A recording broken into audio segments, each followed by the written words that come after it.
Baxarıq ona. Burada gəlirəm birinci bunu add Maven repos, add Maven project kimi eləyirəm. Qoy bir dənə bu normal kodlar görsənsin. Okay. Şimdi gəlirəm bu kontaktda rate limiter neyini burada? Bu harda istifadə edib bu?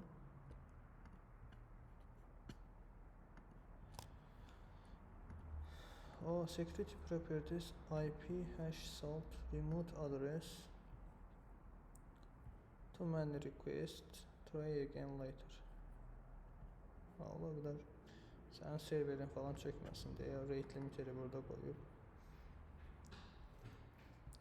Bir də görürsüz şeylərdən istifadə edəməyib. Nə deyirlər?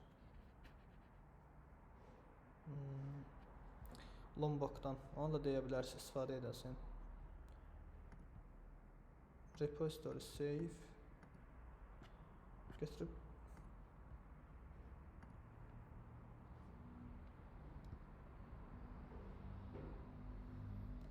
synchronize falan yazmaq istəyir.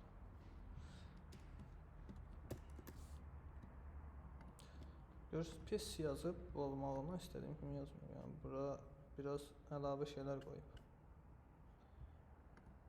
Transaction lazım deyil məsələn burada. Transaction adətən 2 dənə database'iniz olsa, 2 dənə save'iniz olsa, hə. Bir dənə save də olsa transaction elə burada açılıb, burada da bitməlidir. Lazım deyil. Nəysə indi bu qoy bir dənə bunların hamısını bitirsin. Yenə də prompt yazaraq ki düzəltsin.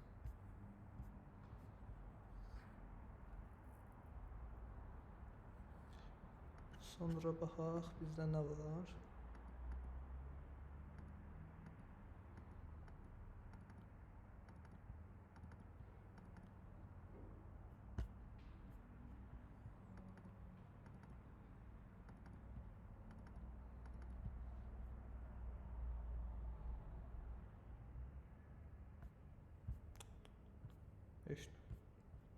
Bu əslində belə bilmirəm niyə yazıb, amma normal, yəni adətən normal yazır.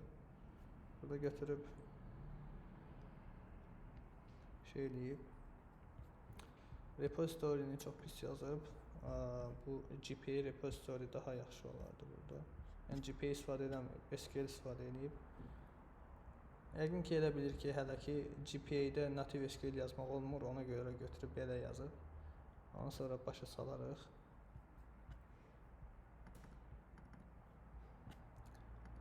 Repository'da yenə də contact request yazır falan. Domain əvəzinə entity yazmalıydı. Getir, setir, ref. Okay, hardasa authentication login, logout me service, alt service, okay. Admin, controller, dashboard falan filan. Hamısını clean eləyək.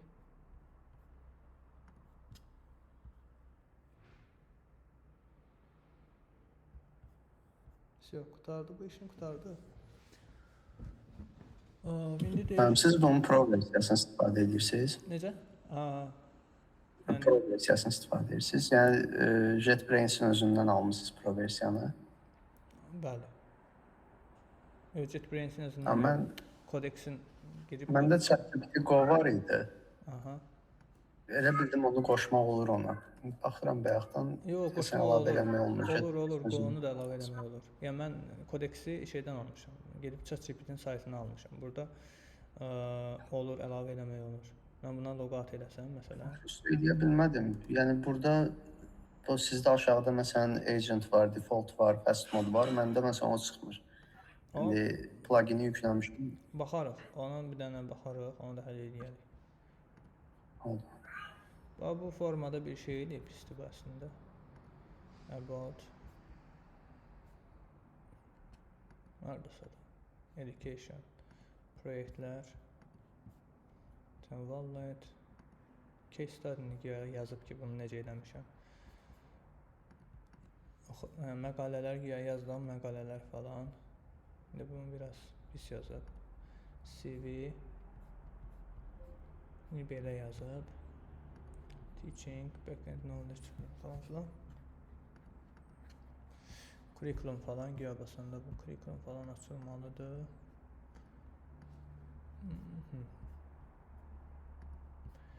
Okey, belə bir sayt yazdı bizə.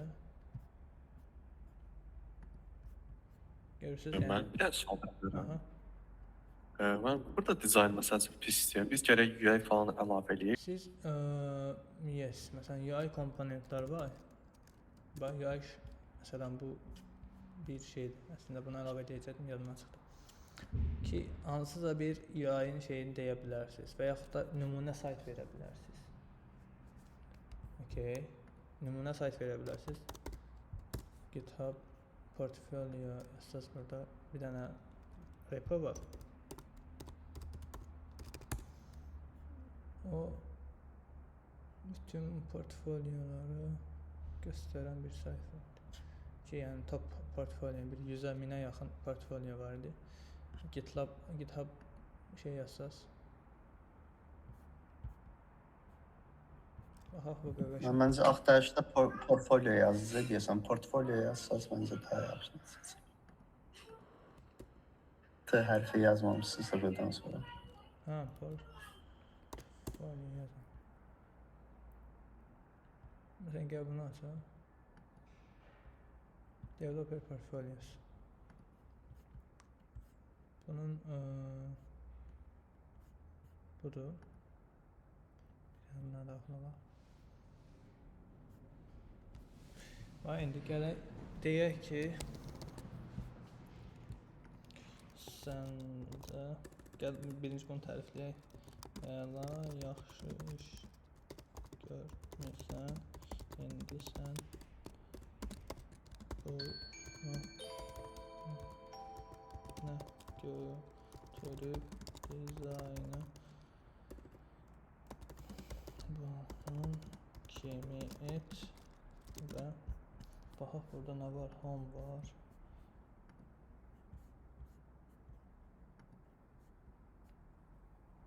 Resume. Aha, blog da belə. Neysə də kimi et və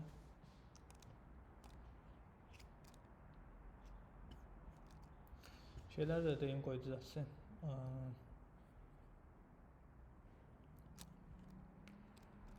Spring Boot'da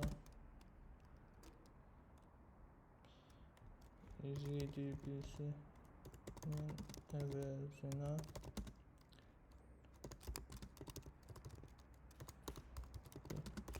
istifadə et.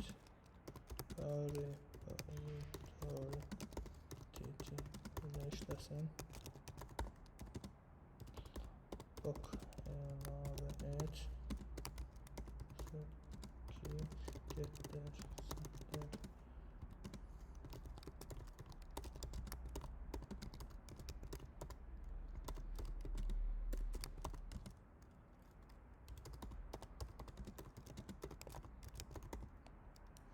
Sonra ne var idi bizde orada gördüğümüz? Ha. Lazım değil.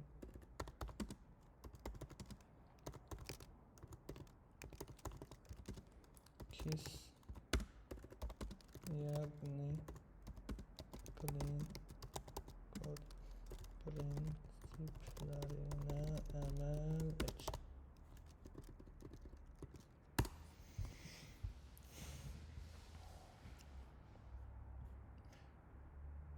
Okay, yəni UI-ı götürüb hardansa tapa bilərsiniz.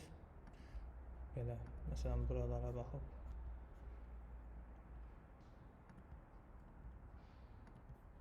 Tamamsa portfolyo saytlarıdır. İstədiyiniz indi biznes olanda nümunə tapırsınız. Bu qəşəngdir. Hoşuma gəldi. Okay. Bu AI ilə, AI engineer'də, AI ilə falan filan. Hardasa gözləyirsən, okay. Bu da, bu fast folio ilə eləyir. Bu da AI ilə işləyən bir şeydir. Command yazıb, özü avtomatik belə bir şey generate edir. Kodlar sizdə olmur da sadəcə.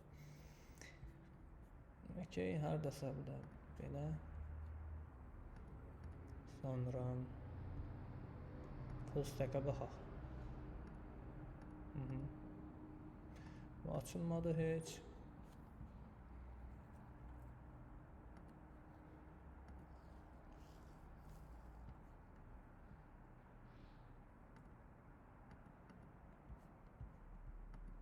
Bu da belə bir şey. Mənim hərəmiz öz haqqımızda belə portfolio sayt düzəldir, kitabımıza qoyaq, yoxsa lazım deyil? Up to you. Yəni həvəsiniz varsa, vaxtınız varsa qoyun. Mən hələ qoymamışam. Ehtiyac da duymuram, amma yəni qoya bilərsiniz. Kitabınıza qoya bilərsiniz. Serverə deploy edə bilərsiniz. Yəni belə şeylər də var da. Bayaqki uşaqlar məsələn hardasa yığmışdılar. Məndə də əslində var idi. Elə belə yalandan demişdim hansısa bir sayta. Lovable falan elə saytlar var. Deyirsiniz ki, mənim üçün bir portfolio özü yığır. Yəni domaini də özü verir. Onu qoya bilərsiniz. Belə özünüz də yığa bilərsiniz. Bu one page edib məsələn. Bax, nə edirəm mən? Nümunə sayt və mövcud arasını müqayisə edirəm. Yaxınlaşdır, backend təcrübə sistemi, backend, okey.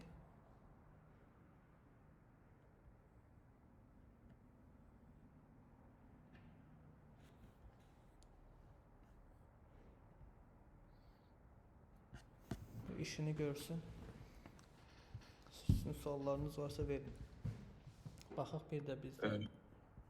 Bir dənə mən sual verə bilərəm. Aha, bir. Siz neçə ildir məşğul olmusunuz da, yəni siz AI-nin harda səhv buraxdığını bilirsiniz də. Biz necə eləyək? Yəni bir kodları götürək, təzədən AI yapışdıraq ki, bizə baş salsın.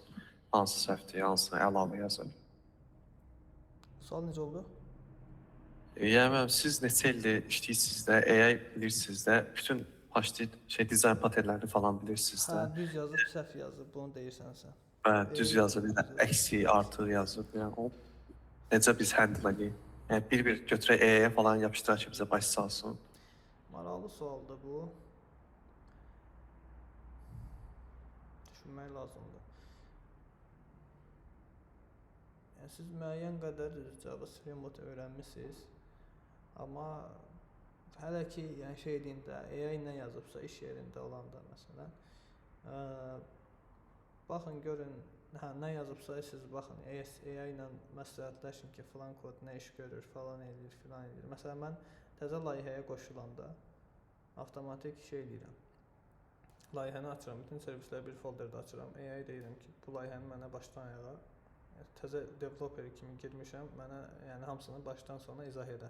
Hardan necə başlayayım, necə baxım, necə eləyim. Məsələn, bu layihəni başa düşmək üçündür. Kodu da başa düşmək üçün, ki, bax. Sonra ona yaza bilərsən ki, bu kodda nə problem var falan var. Elə yavaş-yavaş analiz eləyə öyrənə bilərsən. Məsələn, mənim elə işlədiyim layihələr olur ki, şeydə hansısa bir üçüncü part, third part nəsə istifadə edirsən, məsələn. Heç işləmədiyim bir texnologiya, məsələn, face adamın üzünün nə bilim ekstrakt eləmək, falan eləmək. Mən bilmirəm da məsələn nə deyil. Sadəcə AI yazıb, mən də baxıram o necə işləyir, necə olur falan. Yəni bir unfamiliar şeylər olanda, yəni müəyyən bilmədiyin şeylər olanda, AI ilə yazıb soruşuram. Əsas məsələn elə olur ki, bəzən yazdığım koda heç baxmıram. AI ilə avtomatik vurub gedirəm. Hardasa bilirəm də nə edibsə. Yəni end-to-end test edirəm. Amma yenə də o şeylərə fikir verirəm də mən. Məsələn, girirəm, azından baxıram ki, bu məntiqə yox, şeylərə, arxitekturaya falan fikir verirəm ki, məsələn, görürsən, domain yazıb, repository'yə götürüb şey qoyub, request qoyub, bunlar hamısı pisdir də. Düzdür, bəlkə də işləyəcək, amma sabah sənin bu böyüyəndə layihə problem olacaq. Ona görə yəni o şeylərə fikir verirəm. Sizdə də yəni bir əsas odur ki, bir arxitekturanın şeyi olsun, yəni bu yəni şeyi end-to-end necə best practice nəsə onu bilməlisiniz ki, yəni bura entity qoymaq lazımdır, request nədir. Gəlin bu arada bir request-ə baxım mən nədir? Entity kimi yaradıb buna. Nəysə, yəni bu şeylərə fikir vermək lazım. Məsələn, controllerdən promoy həmin request gedir. Yox, görürsünüz, həmin request gelmir. Yaxşıdır bu əslində. Amma ki, götürüb onun adı da nəsə request yazıb da contact request. Yəni, contact entity falan yazardı ya domain yazardı. Nəysə belə şeylərə fikir verirsiniz. Amma yəni bilmədiyiniz şeyləri hamısını soruşursunuz. Onsuz da sizin kodlarınızı review eləyəcəklər developerlər. Onlar da feedback bildirəcəklər. Məsələn, bir dəfə n+1 ilə qarşılaşma. AI yazsan adətən o şeylərə fikir vermir də. Məsələn, kod yazsan n+1 problemi olur adətən. Sonra onun ya review ya özün baxıb başa düşməlisən ki, burada n+1 problem var. Ya test eləməlisən. Sadəcə bütün case'ləri test eləmək olmur da. Ya da ki, başqa bir developer review eləyəndə sən komment yazacaq ki, burada n+1 problemi var. Bunu fix elə. O problem qabağa çıxandan sonra bilirsən ki, belə bir problem var. Bunu hər dəfə nəzərə alırsan. O formada yavaş-yavaş şey olur. Yəni həyatımıza 2-3 ildir, 2 il, yəni 1 ildir şey olaraq girib belə agentlarla falan yazırsan. Kodeksə gedib, yəni ChatGPT kod paste eləmirsən, avtomatik hər şeyi o yazır. Biz də yəni təzə adaptə oluruq. Hələ nəyi tam olaraq necə eləmək lazımdır falan hamı öyrənir. Yəni bir şey yoxdur da, ən yaxşısı budur falan, yolu yox. Yəni elə bir şey yoxdur. Ola bilər, məsələn, bəzən LinkedIn-də falan paylaşımlar. AI ilə falan yazaq, amma ki bütün kodlara baxaq falan. İnanın ki, yəni məndə elə kodlar var ki, vurmuşam, heç baxmamışam, normalda işləyir productionda. Bəlkə də heç baxmamaq lazımdır. Yəni bir müddətdən sonra mən düşünürəm ki, 2 ildən sonra heç kəs baxmayacaq o kod necədir falan. İşləyir, end-to-end test edirsən, hər şey normal işləyir, super. Qurtardı getdi. Nəsə sabahki problem çıxacaq, yenə də AI yazırsan ki, falan yerdə problem çıxıb, onu düzəlt. Yəni AI də hardasa biraz ağıllı işləyir, yəni çox da şey deyil. İndi burada belə yazıb. Bunlar üçün də əslində skilllər falan düzəltsək biz burada Codex-dəki nə bilim clean code olsun, repository indi bir şey olsun bu formada. Yəni məsələn burada Codex folderini yaradıb .codex içində skilllər yaratmaq olur adətən. Elə işləmək daha yaxşıdır. Ki onlarla işləyib daha clean code, daha nə bilim səhvsiz kod falan düzəltmək olar ki, məsələn, skilldə yazırsan ki, n+1 problemini nəzərə al, transaction-ı hər yerdə istifadə eləmə. Yəni Spring-in o şeyləri var da, pitfallları var. Onları öyrənib, onlar üçün skilllər yaradıb, bəlkə də internetdən axtarsaq tapa bilərik. O skillləri qoyuruq bura ki, yəni o şeyləri eləməsin. Məsələn, Clean Code kitabı var da, götürürsən, AI atırsan, mən əslində planımda var idi, hələ ki, yəni eləməmişəm. Yəni bu şeylər tərəfindən yazılan kitablar var. Da ekspertlər tərəfindən. Clean Code, nə bilim, Clean Arxitektura falan filan. Onlar üçün məsələn o kitabı atırsan, deyirsən ki, bu kitab əsasında mənə bir Clean Code skillini yarat. O gedir kitabı analiz edir, orada best practiceləri falan götürür, skill düzəldir sənə və növbəti dəfə nə kod yazanda həmişə o skillə baxıb ona əsasən kodunu ona əsasən yazır. Yəni belə skilllərlə falan hardasa bir tərəfini qoruya bilərsən, o problemli tərəf olmasın deyə. Belə də ki, əsas flow-nu başa düş necə işləyir, kodu da başa düşün, hələ ki siz başa düşün, yəni bir. Çünki lazımdır, lazım deyil, mən də bilmirəm, bəlkə. Mən səmimi desəm lazım olmayacaq sizə. Amma ki yenə də hər ehtimala qarşı şey eləyin də, yəni baxın nə yazır, neyniyir, necə işləyir, kod nəyə lazımdır, onlara baxın. Amma yəni dövr ora gedir ki, yəni heç baxmaq falan onlar lazım deyil. Okay. Mən bir sualımız falan çıxsa, Identity-dəki şeydən məsləhətdə şey bunu niyə yazmısan, yoxsa adi elə browserdən girdiyimiz ChatGPT olsun, Gemini olsun? Nəyi? Bir falan kod başa düşmək üçün. Burada deyirsən, hə? Bəli, burada eləyək, yoxsa browserdə eləyək? Burada elə, məsələn, burada eləyək. Həmişə, yəni cloud belə deyim də, layihədən xəbəri olmur o. Okay, bu klası sən götürüb copy paste edəsən, amma o bir tərəflərdən xəbəri yoxdur. Yəni burada avtomatik deyirsən ki, görürsən bu neynədir? Post görürsən, entityləri falan yaratdı bu dəfə niyəsə. Hə nəysə elə burada gəlirsən məsələn filan faylı copy edirsən. Məsələn alt controller copy by reference və bu ümumi passive copy edib deyirsən ki, bunu mənə izah elə.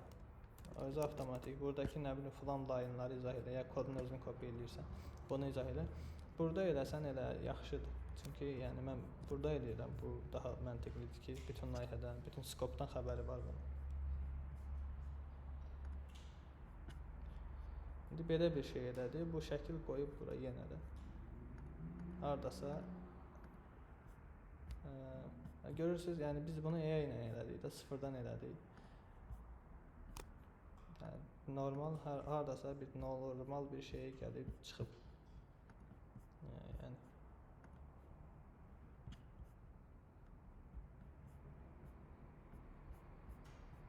buna indi bir dənə deyək ki, light modu da əlavə eləsin.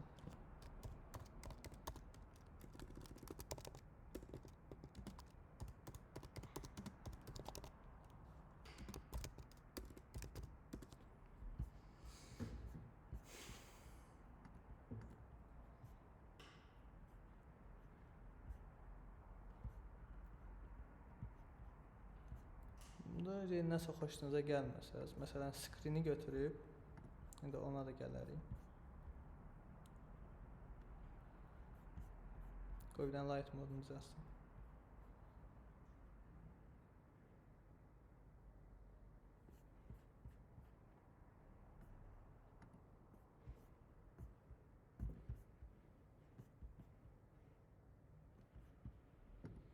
Skill matrix.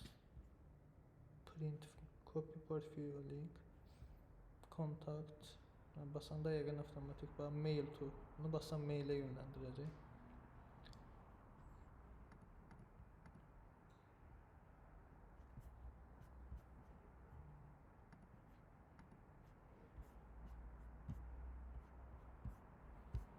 Ağlınızda nə ideya var? Məsələn, bura nə eləyə bilərik ki, maraqlı olsun?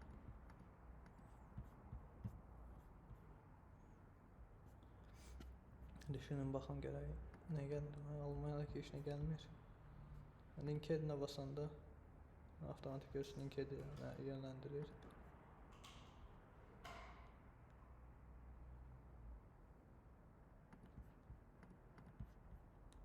Sonra nə var idi burada? GitHub. GitHub-a yönləndirdi.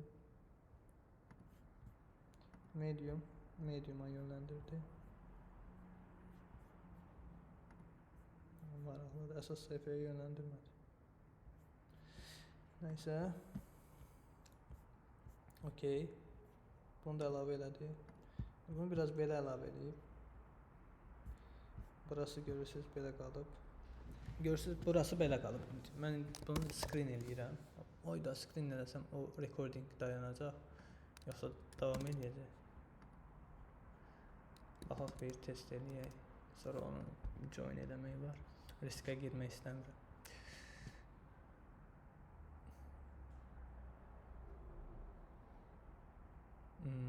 Risk eləyim yoxsa. Məntiqən dayanmamalıdır. Çünki videoda nə bilim şəkli ekstrakt eləmək istəyirəm da.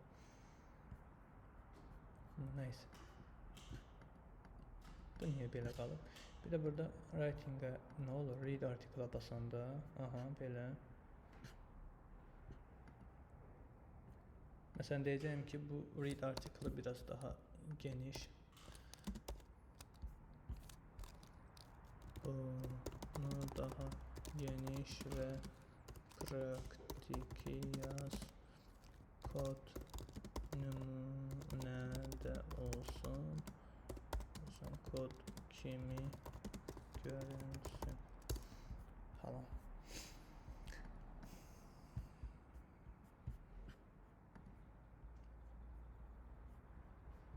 Bir dənə bu şəkildən xoşum gəlmədi. Bunu da biraz sola çevirmək olar. Bu əslində screen eləyib. Bura Ctrl-C, bura Ctrl-V eləyəndə avtomatik şey var. Burada skilllər var. Görürsünüz nə qədər skill var. Özünün by default skillləridir. Burada image əlavə edə bilirsiniz və ya Ctrl V eləyəndə avtomatik əlavə olunur. Bunu screen eləyib bura atırsınız. Deyirsiniz ki, oradakı şəkli biraz nə bilim sola çevir, sola çək falan filan. Avtomatik çəkir. CV-də başqa nə ola bilər maraqlı?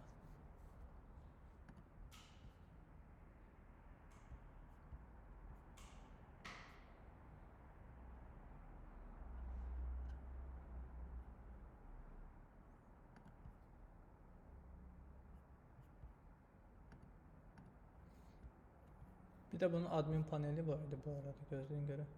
Onu nə tərəf açacağım mən? Bundan soruşarıq da. Yəqin CV belə bir şey eləsə açılar da yox. Admin.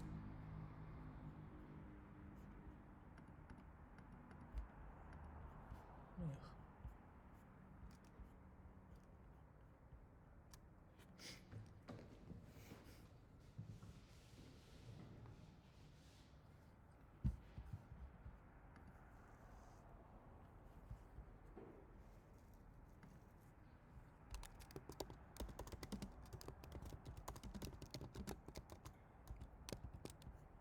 Buna deyirsən 2-3 dənə chat yaradıb buradan paralel də şey eləmək olar.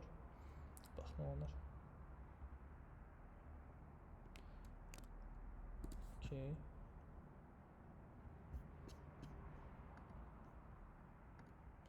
Gələk bura, baxaq onu nətər elədi. Görürsünüz belə, çox maraqlı, çox qəşəngdir.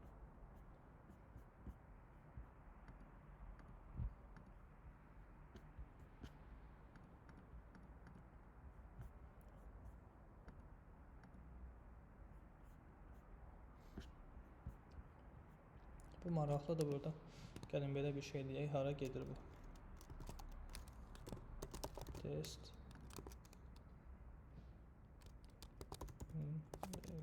Ya belə bir emailim var mənim. .com. Hani nə bilim. Google Consulting Subject Test Send message eləyib. Aha.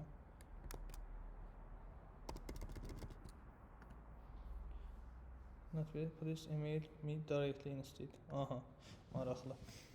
Deyil, davamı email yaz. Niyə? Bu avtomatik, bunu əslində deyə bilərik ki, götürüb avtomatiklə arxada nəsə eləsin, email-ə göndərsin.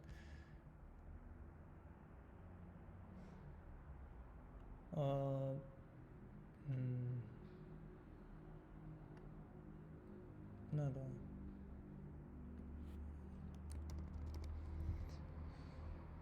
Hash default olaraq login qəbul etmir. Qayda bir dənə hash yaratmaq lazımdır buna. Avtomatik niyə öz şey eləmədi?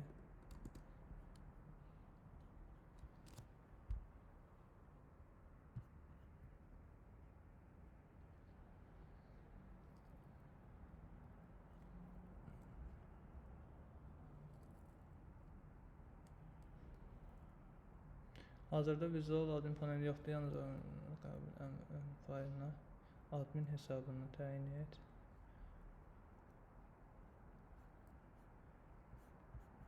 Nə qədər vaxtımız var? Okey. Gəlin belə bir şey eləyək. Hardadır .n faylı bizdə?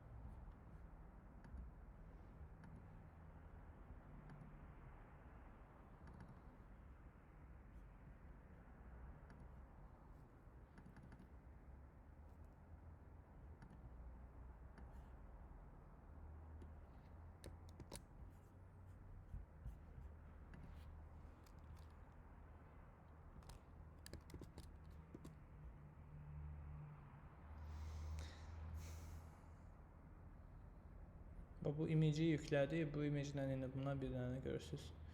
Belə bir şey generate elədi. Sadəcə bunu istəmirəm də. Bunu burada deyirəm ki, məsələn password olsun. Agil.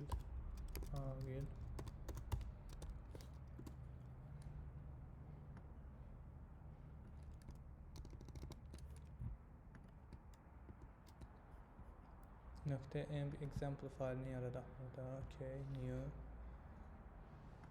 .env.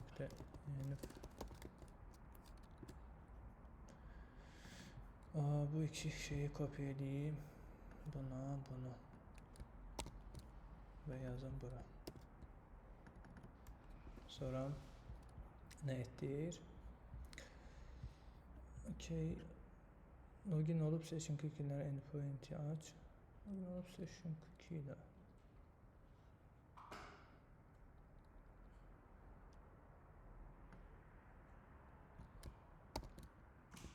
Buraya yazarıq mənim şifrəmi.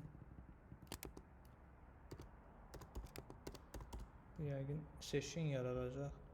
Amma bunu demək olar da, yəni normalda default olaraq elə bunları götürsün falan, nəsin.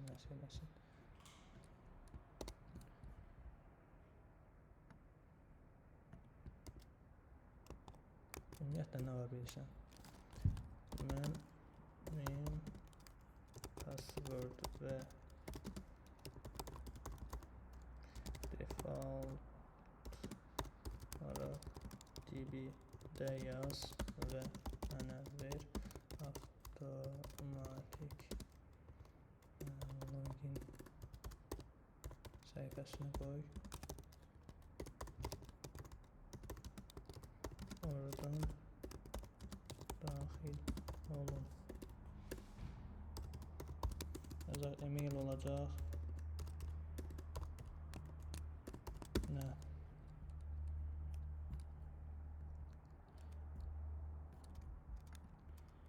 admin@.com passwordda admin agil. Qoyacaq eləsin. Bir də o qədər əlləşməyin mənası yoxdur.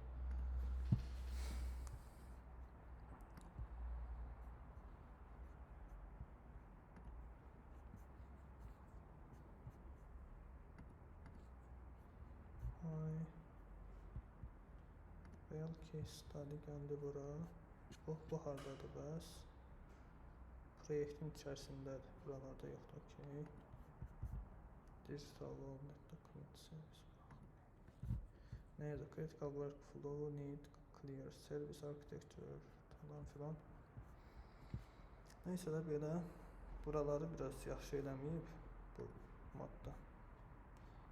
Gözüm ağrıdı.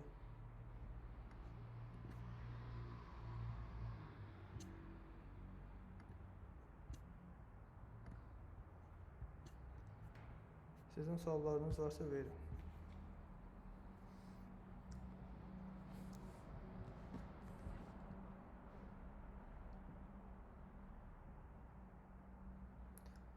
İş mühitlərində mən full belə kod yazırlar, yoxsa özləri kod yazdığı momentlər olur? Belə yazırıq. Mən belə yazıram. Yəni nə vaxtdandır sözün açıq oturub bəndən kod yazım. Ancaq silirəm. Line olanda ola bilər yuxarıda transaction falan yazıb. Onu da AI deyib silirəm. Yəni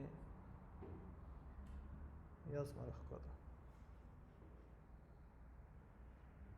Bilmirəm, yazanlar olur amma bildiyim qədərilə yazanlar olur. Amma yazmamaq lazımdır. Yəni bu ucu öyrəşmək lazımdır. Bu şeydir. Növbəti, yəni həmişə belə olacaq bundan sonra. AI yox olmayacaq. Əlimizin altındadır.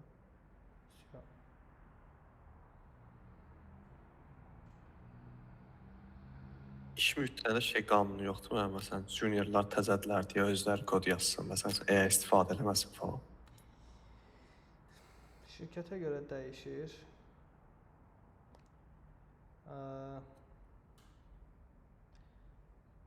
Ola bilir. Olmaya da bilir. Yəni şirkətə görə dəyişə bilir. Amma şey deyil də. Hardan detekt edəcəksən AI ilə kod yazırsan. Yəni sən əgər baxır o sənin performansı var. Məsələn mən şey olsam, baxaram adamın gördüyü işə necə görüb, feedbacklərimə necə cavab verib. Yəni nətər dəyərləndirib feedbackləri. Yəni bir faydası yoxdursa, elə AI ilə basıb gedirsə, heç nə də bir, yəni ona qarşı nəsə qoymaq lazımdır. Yəni AI deməyim də, bilmirəm, orada strategiyanı biraz dəyişmək lazımdır. Bunu yəni bu bir il əlimizə keçib təcrübələri indi toplayırıq da biz bundan belə. Ola bilər ki, hansı şirkət yes qoysun o qayda. Amma yəni narahat olmayın da. Yəni AI istifadə edəcəksiniz. Okay, kod yazmadınız, amma ki şey eləyə bilərsiniz də, layihəni analiz eləyə bilərsiniz AI ilə falan.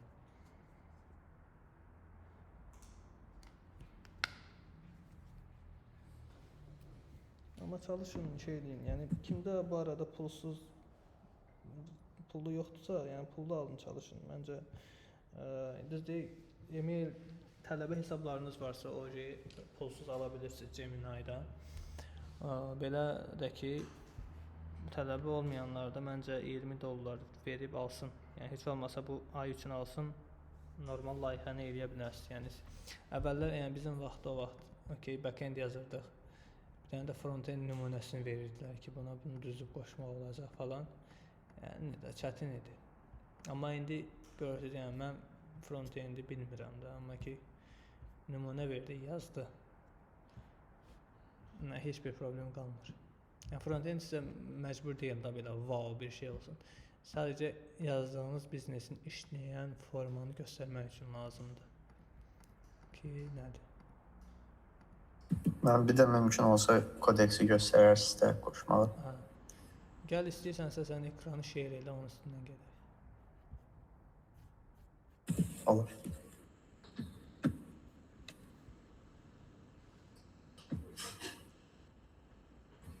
Gözlə mən downlayım. Stop, aha. Görünür mənim? Yes.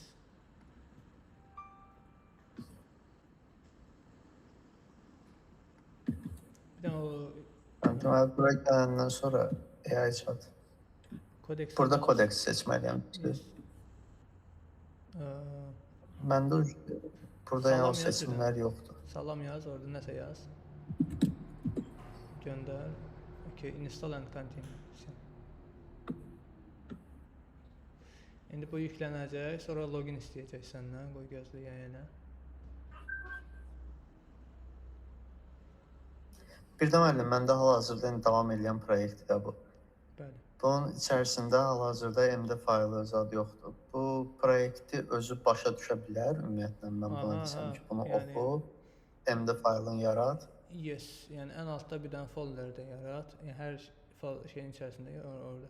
JetBrains şey seç burada ChatGPT-ni. İndi o səni yönləndirəcək. Yoxsa avtomatik keçdi. Siyah. Qoşuldu. Açı avtomatik layihəni. De, gəldi altda 5.5 falan. Heç nə də bundan sonra səndə. Amma şey eləmə, çox sağ ol. Sağ ol. High eləyib hər şeyi maksimal eləmə, çünki token tez qutarır elə. Adətən bilmirəm, mediumla eləyəcəm. Hə. Terra'da falan onu seç yuxarıdan. Məsələn, səndə solo gəlmir ha. Agent full access ver adətən, yəni problem olmur. Terra'nı elə max seçə bilərsən. Ya Terra seçib oradan medium high seçə bilərsən. İndi Terra'nı seç, baxaq səndə o altdakı şeylər dəyişir. Max falan. Ha. Adi Terra. Yes. Terra'da low göstər. Ha, bu low göstərir. Həm səndə belə göstərir. Bu yəqin şey üçündür. Okay, səndə bir dənə integer versiya neçədir? Integer versiya? Aha. Şeylə onu bir dənə, hə təzə bir, onu yükləyərsən də, update eləyərsən ki, başqa şeylər ola bilər. Kimlə baxırsan? Oldu mənim, çox sağ olun. Sağ ol. Mən bəs bu 1 illik Gemini verdiyi bunu şeylə implement eləyə bilərik şeyə, IntelliJ-ə. Elə Gemini də qoşa bilərsən. Orada şey var da, bax, burada. O Gemini CLI var, CLI. Desən şeylə işləyirsən, burada commandla işləyir, terminalla işləyir. Terminalda məsələn elə kodeks, məsələn mən bura gəlib bax, bura kodeks yazsam. Ha bu gördünüz. Continue.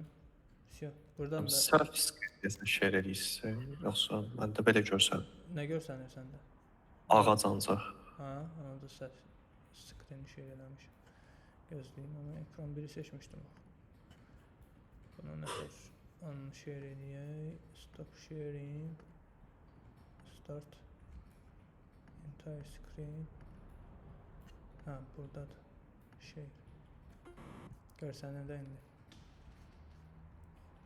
Bəli. Burada terminalda mən terminala girdim. Burada məsələn kodeks yazıram.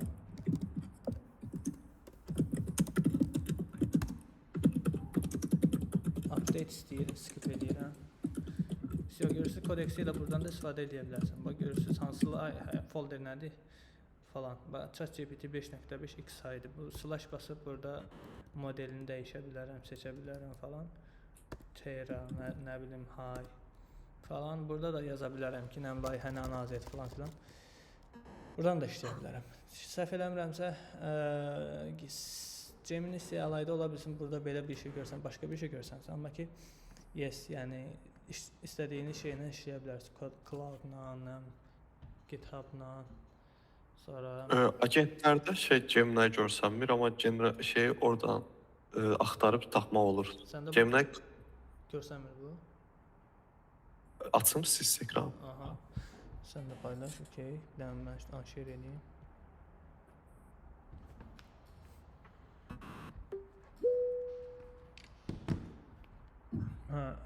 Maraqlı. Dəqiqə. Sən də versiya bir dənə sən o yuxarıdakı settingə bir dənə bas. Nə oldu?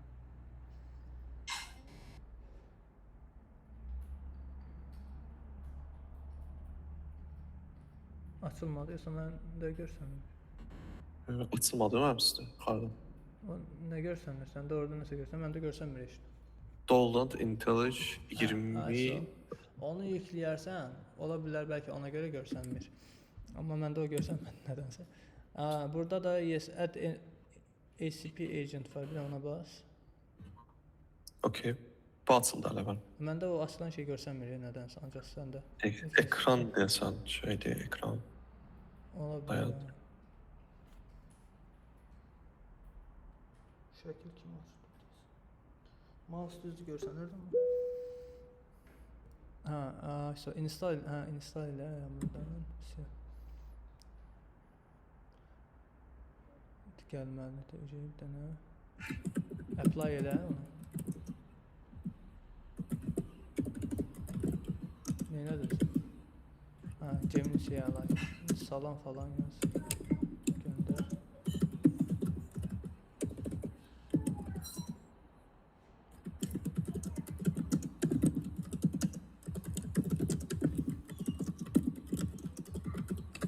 Səndə mikrofon bağladı, zəhmət olmasın. Klaviaturanın səsi gəlir ona görə.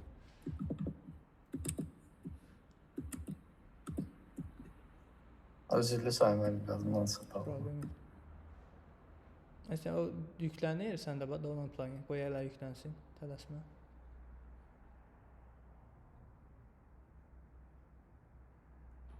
Okey, burada Google API key bas. Nə istəyir bu?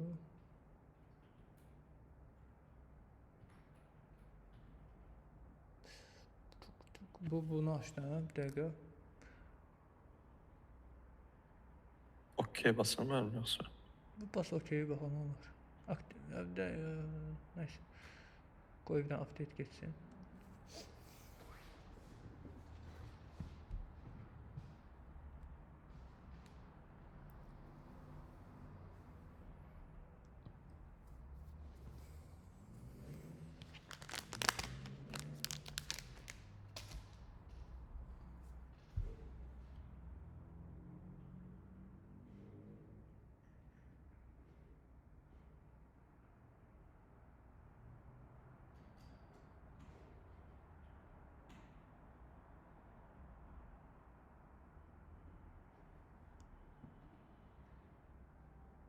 Bir dənə də waiting verir o. Stop eləyib təzədən salam yaz. Pluginlər desən hər şeyi update edir. Bütün pluginləri. Olmur hemen stop eləməyim. Ha, o qalınca aynen. O yəqin altdakinin, yəqin dolanıcı gözləyir. O şeyin üstünə bas, o progressin üstünə. X eləmə. Ha. X eləyim mən yoxsa? Eləmə. Qalsın. Junior'ını da yükləyir niyəsə. Valla.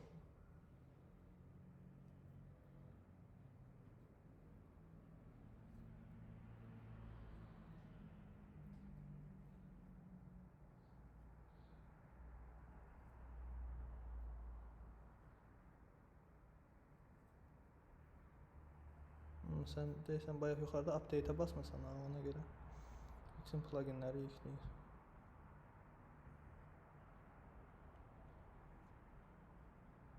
Bunda siz ekran bağlayayım, şüləndə açaram. Tamam.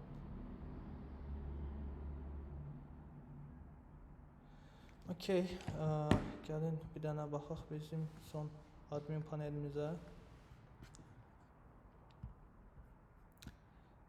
Bu belə, nə deyir bu? Admin login səhifəsinə keç. Okey. Adına qoymuşdum, Aqil. Admin Aqil.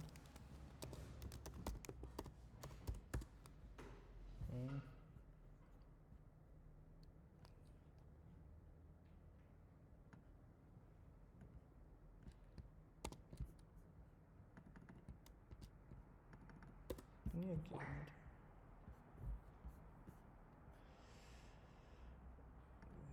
Parolu değişin, tak.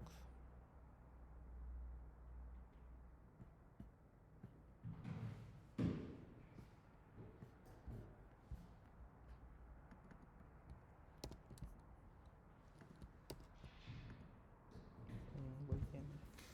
Ne istiyorum? Normal deployment'da Compose build istifadə edin. Public deployment'lərdə ilkin parolu dəyişin. Mən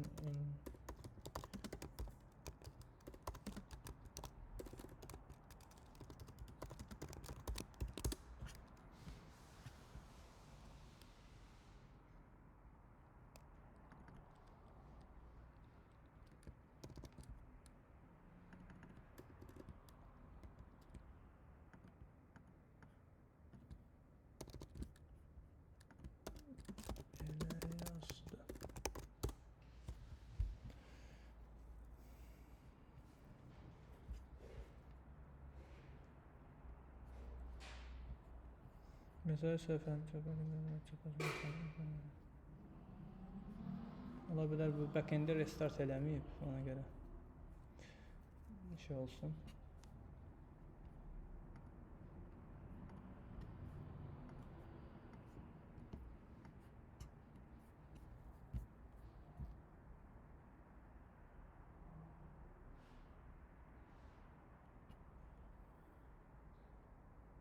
Bu neyinə dönüm? Təzə portda qandırdım.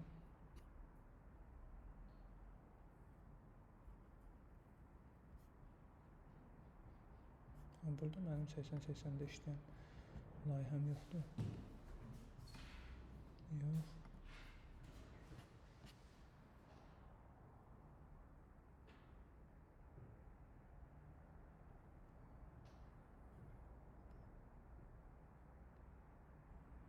Okay. Admin Aqil sign in. Bir şey gördünüz, burada da neyiniyir? Bu adminlə neyniyəcək? Admin mən daxil olmuşam. Deyirsən, indi hələ ki işləyən, amma burada şey vermək olar da, bu kontentlər dəyişsin, oxusun falan filan.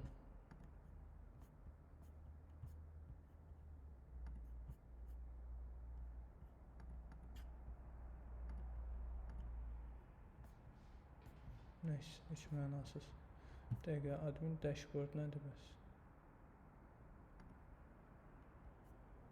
Bunu başa düşdük.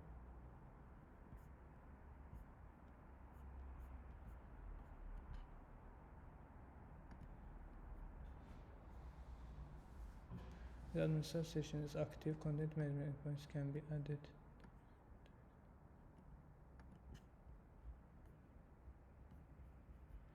Nəysə, onu da düz qoş eləmək olar. 1-2 promptla ki, dəyişə bilək adminlə. Tak, ümumi belə bugünkü dərsimiz. Çalışın bu, qoşulun, şey eləyin, yazın. Oynayın bundan ki, yəni öyrəşəsiz. Yəni mikroservis yazacaqsınızsa, yəni folder yaradın, mikroservislər doldurun içinə. Sonra bütün servisləri belə bayaq ilkində elə idi məsələn. Bütün servisləri doldurun alt-alta. Yəni hamısı bir yerdə olsun ki, rahatlıqla AI-nın hamısını idarə edə biləsiniz burada. Yəni ayrı-ayrı servis kimi açmayın da burada. Necə müəllim? Məsələn, düzəliş eləyim orada. Yox, səndə deyirdim, səndə necəsə elə eləyin də. Hamısı bütün servisləri alt-alta yığın ki, AI ilə işləyəndə avtomatik hamısını görsün. Yəni ayrı-ayrı layihələr kimi açmayın. O formada olsun.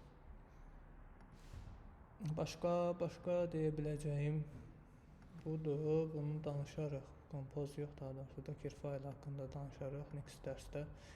Çalışarıq. Məndə server var. Ora deploy edək bu şeyi. Görəsiz necə deploy olur falan. Ümumi belə. Amma çalışın ki, layihənizi axtarın, tapın. Mənə birinci günə qədər layihələri göndərin hər kəs. Onun üzərindən də yavaş-yavaş ayın 10-una qədər. Ondan sonra həftədə bir dəfə falan görüş edərik, baxarıq statuslarınıza. Necə gedirsiniz? Elə sonda da yaxşı layihələrlə bitirərik. Axırda LinkedIn-də partlayış edərik. Sizin layihələrinizi paylaşaram. PR-ınız olar. Yaxşıları paylaşacağam amma. Okey. Bu qədər. Sualınız varsa verin. Bu arada Salih səndə nəsə alınmasa falan WhatsApp-a yaz, həll eləyərik. Belə. Sualınız var? Xeyr, mənim yox. Okey. O zaman sağ olun. Növbəti dərsdə görüşərik. Sağ olun, gecəniz xeyir. Sağ olun, mənim gecəniz xeyir.